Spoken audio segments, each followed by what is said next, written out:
गणपती बाप्पा मोरया, मंगलमूर्ती मोरया.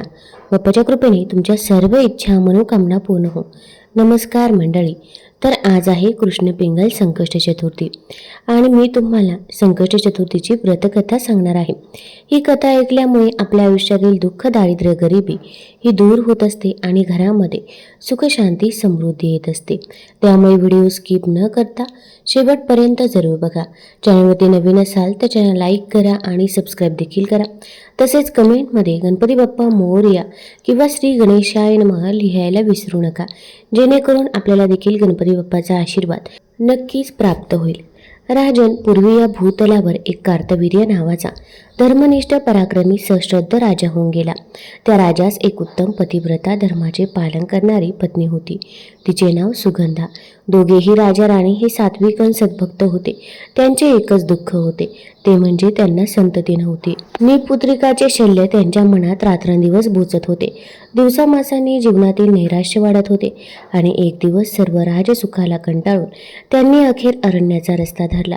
आपले उर्वरित जीवन तपाचरणात व्यतीत करण्याचा त्यांनी निर्णय घेतला.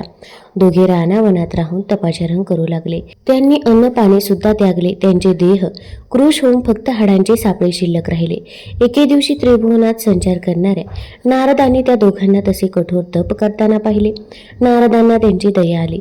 त्यांनी तातडीने स्वर्गलोकी जाऊन कार्तवीर्य राजाच्या पित्यास त्यांचा समाचार दिला. त्यांनी कार्तवीर्य राजाच्या पित्यास त्यांची मनोकामना पूर्ण होण्यासाठी तातडीने काहीतरी उपाय करण्याची विनंती केली आणि ते स्वर्गलोकातून मागे फिरले. तेव्हा स्वर्गलोकातून पुन्हा खाली परत येत असताना नारदांना यमलोक लागला. ते यमलोकात डोकावले असता त्यांना श्री गणेश भक्त भृशुंडी ऋषी यांचे माता पिता तिथे यमलोकी असह्य अशा यमयातना भोगताना दिसले. त्यांची ती अवस्था पाहून नारदांना वाईट वाटले. त्यांना त्यांची दया आली. नारद मुनी तातडीने भूलोकी आले. त्यांनी भृशुंडीच्या आश्रमात जाऊन त्यांची भेट घेतली. त्यांनी भृशुंडी ऋषींना त्यांच्या माता पित्याच्या ते यमलोकी यातना भोगत असल्याचा समाचार दिला. तसेच त्यांना त्यांच्या पुत्र कर्तव्याची जाणीव करून दिली. त्याचबरोबर गणेश भक्त भृशुंडी ऋषी हे धावत त्यांनी स्थापन केलेल्या गणेशाच्या मूर्तीपुढे जाऊन उभे राहिले.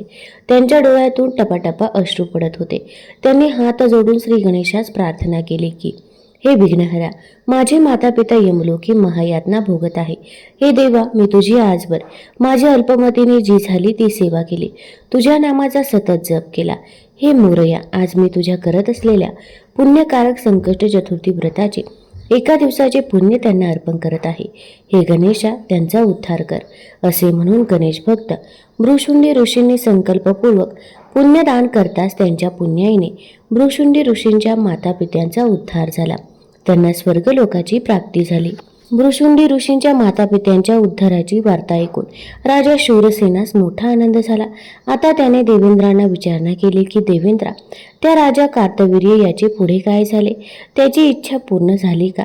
देवेंद्राने सांगायला सुरुवात केली. नारदांनी कार्तवीर्याचा तो समाचार मिळताच स्वर्गातील त्याच्या पित्यास फार वाईट वाटले. त्याने त्वरित ब्रह्मदेवांकडे धाव घेतली. त्यांची भेट घेऊन त्यांना त्या समस्येवर उपाय विचारला. तेव्हा ब्रह्मदेव म्हणाले, माणसाला संततीचे सुख हे केवळ त्याच्या पूर्वजन्मीच्या पुण्याईनेच मिळत असते. हे बघ, तुझ्या पुत्राचा गतजन्म हा दुर्दैवाने एका हीन अशा अत्यंत कुळात झाला होता. त्याचे त्या जन्मीचे नाव होते साम. तो परद्रव्य आणि परस्त्रीचा अत्यंत लोभी होता. या लोभी लालची वृत्तीनेच तो अनेक पापकर्मे करत असे. त्याचे आचार विचार शुद्ध सात्विक होते. एके दिवशी अशाच लोभाच्या हव्यासापायी त्याच्या हातून 12 ब्राह्मणांची निर्घुण हत्या झाली. विप्रहत्येचे महान पाप त्याच्या माथी लागले. त्याने ते आपले पापकर्म जगापासून लपवण्यासाठी ते 12ही प्रेते एका गुफेत नेऊन लपवून ठेवली. धनाचे गाठोडे घेऊन तो घरी आला. आपला मुलगा गणेश याला तो हाका मारू लागला. त्याचे सुदैव असे की त्याच्या हातून ते ब्रह्महत्येचे महान पाप घडले. तरी तो दिवस नेमका माघ महिन्यातील कृष्ण पक्षातील चतुर्थी या तिथीचा होता. या सर्व कार्यात त्याला त्या दिवशी निराहार उपास घडला. घरी येऊन पुत्रास हाका मारण्याच्या निमित्ताने त्याच्या मुखी कळत न कळत का होईना पण श्री गणेशाचे नाव आले. रात्री त्याला जेवण मिळेपर्यंत तिकडे आकाशात चंद्र उगवला होता. मुलाचा शोध घेत अंगणात फिरताना त्याला चंद्रदर्शन झाले. मग त्याने जेवण केल्याने चंद्रोदयानंतर त्याचा उपवास सुटला. या सर्वांचे फळ फळ म्हणून त्याला या दिवशी चतुर्थीचा उपवास, नामस्मरण, चंद्रदर्शन घडले. त्या पुण्याच्या बळावर त्यास पुढे स्वर्गप्राप्ती झाली. त्या स्वर्गसुख भोगानंतर तो तुझ्या पोटे पुत्र म्हणून जन्मास आला, राजा झाला, वैभव भोगू लागला. पण गतजन्मीच्या 12 विप्र हत्यांचे पाप त्याच्या डोक्यावर असल्याने तो या जन्मी निपुत्रिक राहिला. हे पिताश्री, पण यावर काही उपाय नाही का? त्यावर ब्रह्मदेवाने सांगितले की कार्तवीर्य राजा हा पुनश्च जरी श्री गणेशाचे संकष्ट चतुर्थीचे व्रत करेल तर गणेशाच्या कृपेने त्याची पुत्रप्राप्तीची मनोकामना नक्की पूर्ण होईल. आपल्या गतजन्मीच्या पापक्षालनासाठी त्याने गणेश सहस्रनाम पाठ करावेत. ब्रह्मदेवाकडून तो उपाय ऐकताच पित्यास मोठा आनंद झाला. त्याने ते व्रत कसे करायचे ते नीट जाणून घेतले. त्याची सर्व माहिती पित्याने कार्तवीर्याच्या स्वप्नात जाऊन त्यास सांगितली. त्यास गणेशाच्या सिद्ध मंत्राचा उपदेशही केला. हे राजा, त्या उभय दाम्पत्याने पुढे त्या स्वप्नदृष्टांताप्रमाणे मोठ्या श्रद्धेने संकष्ट चतुर्थीचे व्रताचरण केले. श्री गणेशाच्या कृपेने त्यांना संतती लाभाची इच्छा पूर्ण झाली. हा सुखद समाचार ऐकून राजा शूरसेनानेही श्री वरद गणेशास नम्र अभिवादन केले. त्यानंतर राजाने देवेंद्रास त्या संकष्ट चतुर्थी व्रतासंदर्भात आणखी माहिती विचारली. तेव्हा ती माहिती देताना देवेंद्र म्हणाला, हे व्रत कोणीही गणेश भक्तास माघ वैद्य चतुर्थी ज्यावेळी मंगळवारी येते त्या दिवसापासून हे चतुर्थी व्रत सुरू करता येते.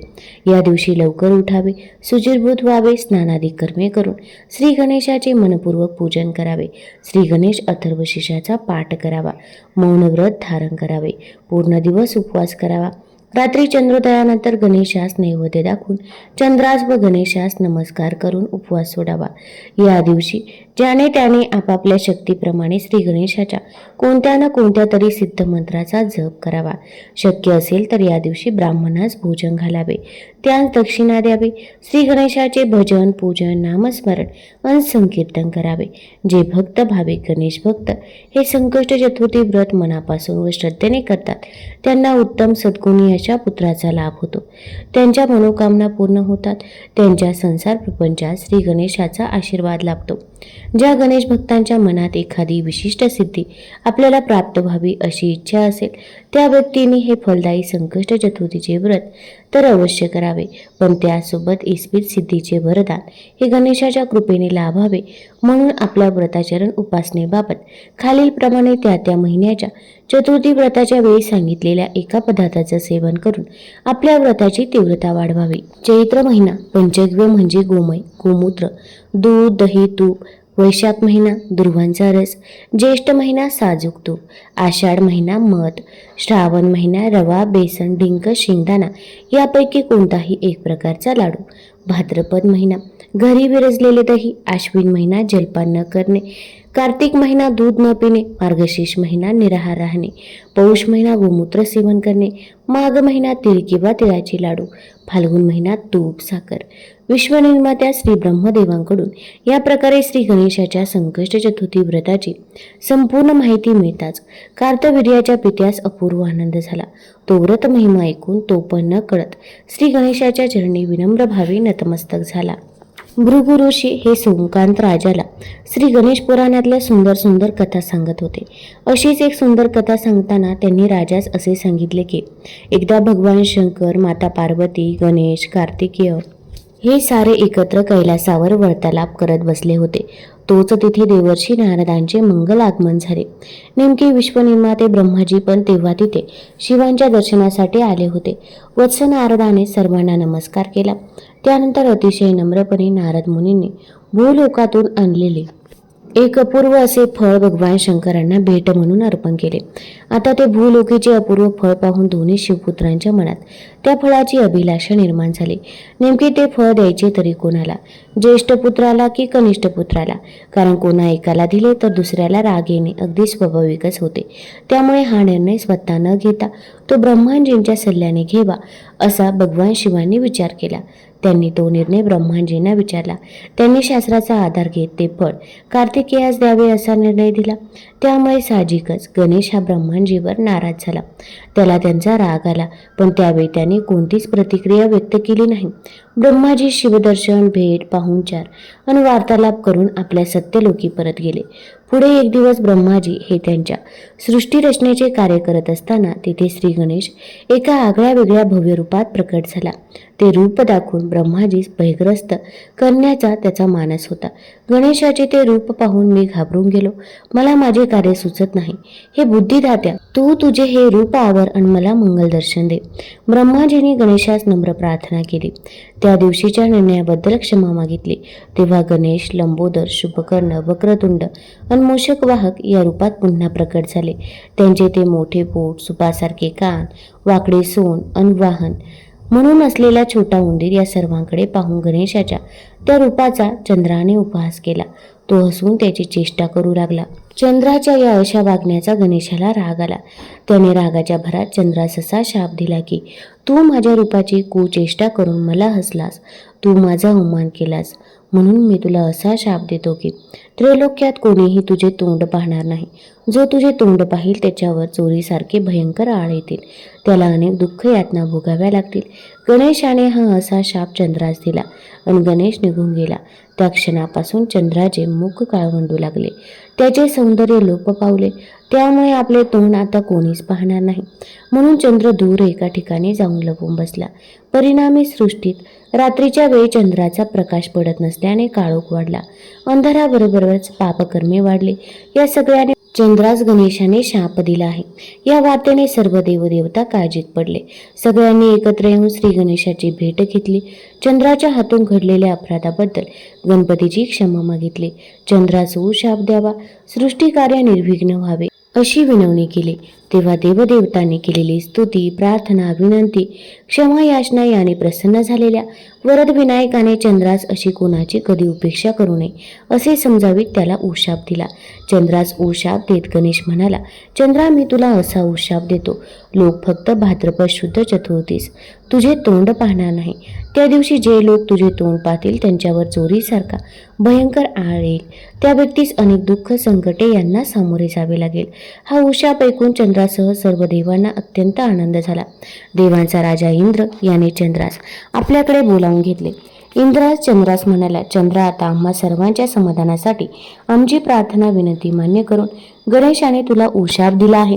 हे जरी खरे असले तरी मला असे वाटते की श्री गजाननाच्या पूर्ण कृपेस्तव तू स्वतः त्याच्या एकाक्षर मंत्राचा जप कर, त्यांची तपसाधना करावी. चंद्रालाही इंद्राचा सल्ला पटला. त्याने गंगेच्या पवित्र काठावर एक रम्य स्थान पाहून तिथे गणेश तपसाधना चालू केली. त्या घोर तपश्चर्येने गणेश त्याच्यावर प्रसन्न झाला आणि चंद्रास दर्शन देत तो म्हणाला, हे चंद्रा, मी तुझ्यावर प्रसन्न झालो आहे. माझ्या कृपेने तुझे रूप सौंदर्य अतिशय उजळेल. तू अबालवृद्धांना प्रिय होशील. प्रत्येक संकष्टी आणि अंगारकी चतुर्थीला माझी पूजा नैवेद्य करण्यासाठी लोक तुझे दर्शन घेतील. तसेच तुझ्या या तपसेवेतून तू माझ्या प्रती दाखवलेला समर्पित भाव पाहून मी माझ्या मस्तकावर तुझी एक चंद्रकोर धारण करेन.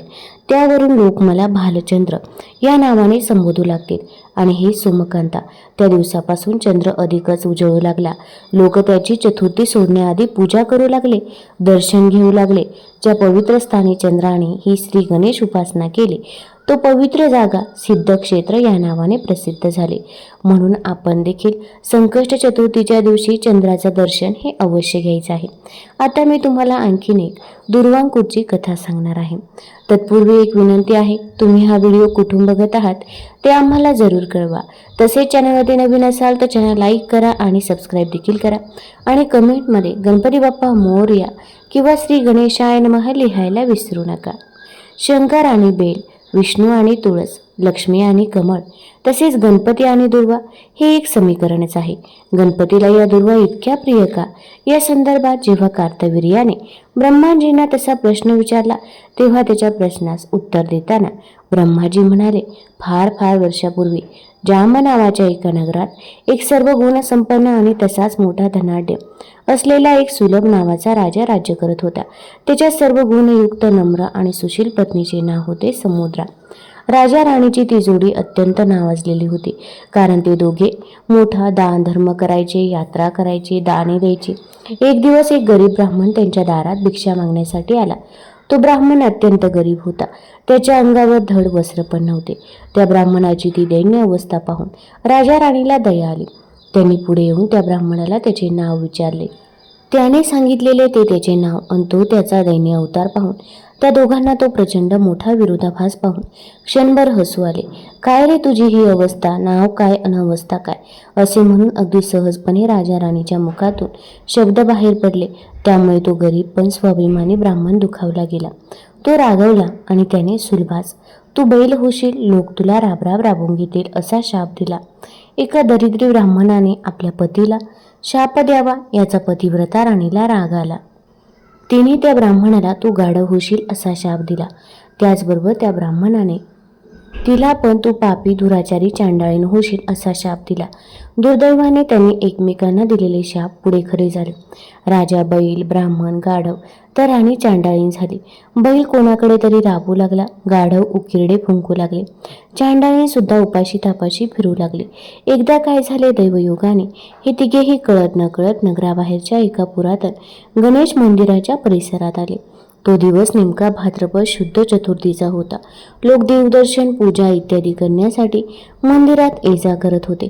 दिवसभर त्या भागात फिरून सुद्धा तो बैल आणि गाढवाला काही खायला मिळाले नाही, ना त्यांना पाणी पिण्यास मिळाले. दोघांनाही उपवास घडला. तिकडे त्या चांडाळणीची अवस्था ही तशीच झाली. त्यातच एका पावसाच्या सरीत ते भिजले. अंगाला थंडी वाजू लागली. चांडाळणीने जवळपासचा पालापाचोळा गोळा करून शेकोटी केली आणि ती पेटवली. शेकोटी फुंकता फुंकता त्या गवतामधील एक दुर्वांकूर दूर उडाला आणि तो जाऊन नेमका गणपतीच्या मूर्तीवर पडला. तोच खाण्याच्या आशेने बैल आणि गाढव हे दोघेही तिथे आले. चांडाळणीने गोळा केलेला पालापाचोळा बाजूला करून त्यात काही खायला मिळते का शोधावे या प्रयत्नात हरळी खात असताना त्या बैल आणि गाढव त्यांच्या तोंडून काही गवत इकडे तिकडे उडाले. त्यातल्या दुर्वा या नेमक्या गणेशाच्या पायाशी जाऊन पडल्या. त्या तिघांकडून दिवसभराचा उपवास आणि दुर्वांकुराची पूजा ही अशा प्रकाराने घडली. त्यामुळे गणपतीला त्याचा मोठा आनंद झाला. तेवढ्यात आता रात्र आहे, मंदिरात कोणी नाही. पुजारी पण ओरीवर येऊन झोपलाय. हे पाहून काहीतरी खायला मिळेल म्हणून नैवेद्य घ्यायला चांडाळीन मंदिरात गेली. ती देवाचा नैवेद्य खात असतानाच तिथे बैल आणि गाढव आले. त्यांनी पण देवापुढचे हार, दुर्वा, फळे खायला सुरुवात केली. ते पाहून चांडाळणीने रागाने आपल्या हातातील काठी गाढवाच्या पाठीवर मारली. ते ओरडले आणि काय, पुजारी जागा झाला. पाहतो तर काय, बैल, गाढव आणि चांडाळीन देवापाशी त्याने रागारागाने त्या तिघांना मारून बाहेर काढले. मार चुकवण्याच्या प्रयत्नात त्यांच्या हातून मंदिराला 3 प्रदक्षिणा घडल्या. तिकडे पुजाराने पुन्हा सर्व मंदिर धुतले. देवालाही नव्याने अंघोळ घालून देवाची पूजा बांधली. तो उपवास, प्रदक्षिणा आणि 2 वेळा स्नान घडवणाऱ्या त्या तिघा जीवांची गणेशास मोठी दया आली. त्याने त्यांच्या दुर्वांकूर पूजनावर प्रसन्न होऊन त्यांना गणेश लोकी घेऊन येण्यासाठी आपले गणेशदूत अनेक दिव्य असे विमान पाठवले. हा असा चमत्कार पाहणाऱ्या त्या पुजाऱ्याने व इतर काही लोकांनी गणेशदूतांना असा प्रश्न विचारला की हे गणेशदूतांनो, या 3 जीवांच्या हातून नेमके असे कोणते पुण्यकारक कर्म घडले की त्यांना घेण्यासाठी प्रत्यक्ष गणेश लोकातून दिव्य असे विमान यावे? कृपा करून आपण ते रहस्य आम्हास सांगा. आम्हासही श्री गणेशाचा वर हवा आहे. त्याच्या चरणी ठाव मिळावा अशी आमची इच्छा आहे. बैल, गाढव आणि चांडाळीन यांना घेण्यासाठी जे गणेशदूत आले त्यांना जेव्हा या तिघांचे कोणते कर्म यांना मोक्षास नेत आहे असे विचारले असता गणेशदूत म्हणाले, कळत नकळत त्यांच्या हातून श्री गणेशाचे जे दुर्वांकूर पूजन झाले त्याचा हा प्रताप आहे. त्यांनी दुर्वेच्या संदर्भात अधिक माहिती देताना असेही सांगितले की एकदा इंद्राने नारद मुनींना दुर्वेचे महात्म्य विचारले. तेव्हा त्याने इंद्रास एक कथा सांगितली. ती अशी की अनेक वर्षापूर्वी स्थावर नावाच्या एका नगराजवळच्या रम्य प्रदेशात कौंडिन्य ऋषी राहत होते. त्यांच्या आश्रमाजवळ एक छान तळे होते. त्या तळ्यात रोज अनेक सुंदर सुंदर कमळे उगवत. कौंडिन्य ऋषी हे थोर गणेश उपासक होते. ते रोज श्री गणेश नामावली पठण करून गणेशास एक कमळ अर्पण करत. एकदा या गणेश भक्त ऋषींनी त्यांची धर्मपत्नी आश्रया हिने एक प्रश्न विचारला की स्वामी गणेशाला दुर्वा इतक्या प्रिय का? तेव्हा आपल्या पत्नीच्या या प्रश्नाला उत्तर देताना कौंडिन्य ऋषी म्हणाले, प्रिय, एक दिवस यमलोकात यमराजाने एका मोठ्या उत्सवाचे आयोजन केले. त्यासाठी स्वर्गलोकातील अनेक गण, गंधर्व, अप्सरा आणि नृत्यांगना यांना पाचारण केले. त्या उत्सवाच्या निमित्ताने अनेक नृत्य गायनाचे कार्यक्रम झाले. एका नृत्याच्या कार्यक्रमात तिलोत्तमा नावाची एक अत्यंत सुंदर कमनीय रूप यौवना अप्सरा आपले नृत्य सादर करत असताना तिचे सौंदर्य पाहून प्रत्यक्ष यमराज तिच्यावर मोहित झाले. त्यांचा कामाग्नी इतका उफाळून आला की यमराजाने तिला तत्काळ आपल्या महाली नेले आणि तिच्याशी अंगसंग केला. यमराजापासून त्या नृत्यांगनेला एक पुत्र निर्माण झाला. त्याचे नाव ठेवले अन्लासूर. त्या अन्लासुराचे डोळे जन्मताच निखाऱ्यासारखे जळजळीत आणि आग ओकणारे होते. ते बालक जन्मताच आपल्या दृष्टीने सकल पृथ्वी अग्नीने जाळू लागला. अन्लासुराने पृथ्वी जाळण्यास सुरुवात करताच इतर लोकीच्या लोकांनाही आपल्या जीविताची काळजी वाटू लागली. त्यांनी जीवरक्षणासाठी सृष्टीचे संरक्षक भगवान विष्णू यांच्याकडे धाव घेतली. त्यांना यमपुत्र अन्लासुराच्या कारभाराची कल्पना दिली व रक्षण करण्याची प्रार्थना केली. त्यावेळी त्या सर्वांना दिलासा देत भगवान विष्णू म्हणाले, लोक हो, या अन्लासुराचा नाश करायला हवा हे खरे, पण ते कार्य माझ्या हातून घडणार नाही. तर अन्लासुराचा शेवट हा शिवगौरी पुत्र श्री गणेश याच्याच हातून घडेल असेच विधिलिखित आहे. तेव्हा आपण सर्वजण श्री गणेशास शरण जाऊया. तो आपले कार्य नक्की करेल. अन्लासुराचा वध होणार, त्याचा शेवट हा श्री गणेशाच्या हातून होणार हे वृत्त समजताच सर्वांना आनंद झाला. त्यांनी या जनहित कार्यासाठी गणेशास प्रवृत्त करायला गणेश लोकी धाव घेतली. त्यांची प्रार्थना ऐकून विघ्नहर्ता गणेशाने त्यांना मी तुमचे संकट निवारण करेन असे अभिवचन दिले. इकडे श्री गणेश आपल्या शरणागत भक्तांना निर्भय करत असताना अचानक तिथे प्रत्यक्ष अन्लासुराचे आगमन झाले. त्याने आपल्या नजरेतून अग्निज्वाला उकण्यास सुरुवात केली. तेव्हा सारेजण आपापले प्राण वाचवण्यासाठी इकडे तिकडे पळून गेले आणि दडून बसले. फक्त श्री गणेश हाच एका बालकाच्या रूपात जाऊन त्या अन्लासुरासमोर उभा राहिला. कौंडिन्य ऋषी आपल्या पत्नीस सांगत होते की जेव्हा तो अन्लासूर या गणेशापुढे आला तेव्हा त्याने आपल्या निखाऱ्यासारख्या दृष्टीने सृष्टीतल्या पाण्याच्या साठ्यांची वाप केली. झाडे झुडे वनस्पती पार करपून टाकल्या. जमीन सुद्धा तप्त होऊन भंगाळू आणि चिराळू लागले.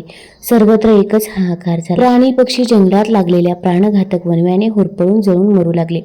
एकूणच अवघे त्रिभुवन हे अन्लासुरामुळे त्रस्त झाले. हा सारा असा महाभयंकर प्रकार पाहून श्री गणेशाचा राग अनावर झाला होता. पाहता पाहता बालकरूपी गणेशाने आपले विराट रूप धारण केले. त्याने एका हातानेच अन्लासुरास उचलले आणि काय होत आहे हे त्याला कळायच्या आत त्यास सरळ गिळंकृत करून टाकले. अन्लासूर गणेशाच्या पोटात जाताच गणेशाच्या अंगाचा मात्र भयानक दाह होऊ लागला. त्याचे अंग तापू लागले. आता आपला रक्षक गणेशाचा हा अंगदाह कसा शांत होईल याची सर्व देवदेवता आणि भक्तगणांना एकच चिंता लागली. अनेकांनी अनेक उपाय केले खरे, पण वरुणाने गणेशाच्या अंगावर शीत उदकाचा वर्षाव केला. चंद्र त्याच्या माथ्यावर जाऊन बसला. शंकराने आपला नाग त्याच्या पोटावर बांधला. भक्तांनी चंदनाचा लेप गणेशाच्या अंगास दिला, पण देहाचा दाह काही शांत होईना. त्यावेळी वनस्पतीशास्त्राची माहिती असणारे काही ऋषीमुनी आणि त्यांचा शिष्यवर्ग रानावनात धावला. त्यांनी शीतगुणी दुर्वा शोधून आणल्या. त्या दुर्वेच्या 21 असंख्य जोड्या केल्या आणि 88,000 ऋषींनी श्री गणेश नामाचा जप करत त्या दुर्वा श्री गणेशाच्या मस्तकावर चढवल्या. आणि काय आश्चर्य, थोड्याच वेळात त्या शीतगुणी औषधी दुर्वामुळे श्री गणेशाच्या अंगाचा दाह शांत झाला. श्री गणेशाने त्या ऋषीमुनींना अनेक मंगल आशीर्वाद दिले. तसेच ज्या दुर्वांच्या वनस्पतीमुळे गणेशाचा देहदाह शांत झाला त्या दुर्वेस गणेशाने असे वरदान दिले की जो कोणी भक्त मला या दुर्वा अर्पण करेल त्याला यज्ञाचे फळ आणि सुख शांती वैभव प्राप्त होईल. त्याला ज्ञान कला बुद्धी चातुर्य यांचे वरदान मिळेल. त्यांच्या सर्व संकटाचे निराकरण होईल. त्यास सुख प्राप्त होईल. श्री गणेशाने अशा प्रकारे अन्लासुराचा नाश केला. त्यावरूनच त्याच्या सहस्रनामावलीत त्याचे कालानल प्रशमन असे नाव प्रसिद्ध झाले. ही घटना जिथे घडली तिथे स्थापन केलेल्या श्री गणेशाचे विघ्नहर गणपती असे नामकरण करण्यात आले. तुम्हाला जर ही कथा आवडली असेल तर चॅनल लाईक करा, सबस्क्राईब करा आणि आपल्या मित्रपरिवारासोबत जरूर शेअर करा. धन्यवाद.